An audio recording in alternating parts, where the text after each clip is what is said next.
Deus do céu. Vai. Vai. Friend.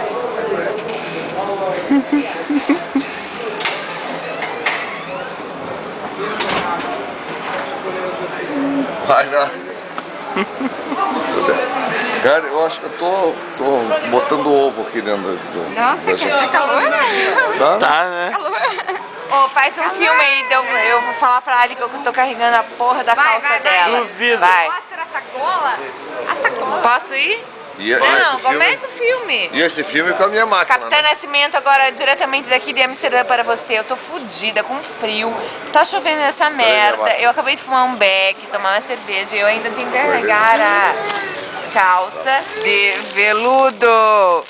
Calça de veludo que a Alessandra quer, ó, veio meio super empacotada e tal. E além da calça de veludo tem um cachecol da Maria para você que eu estou também descarregando.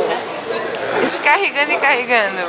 Para de gargantear aí. Eu tô garganteando para a Alessandra Nascimento. É isso aí, beijo. Capitã? Nascimento.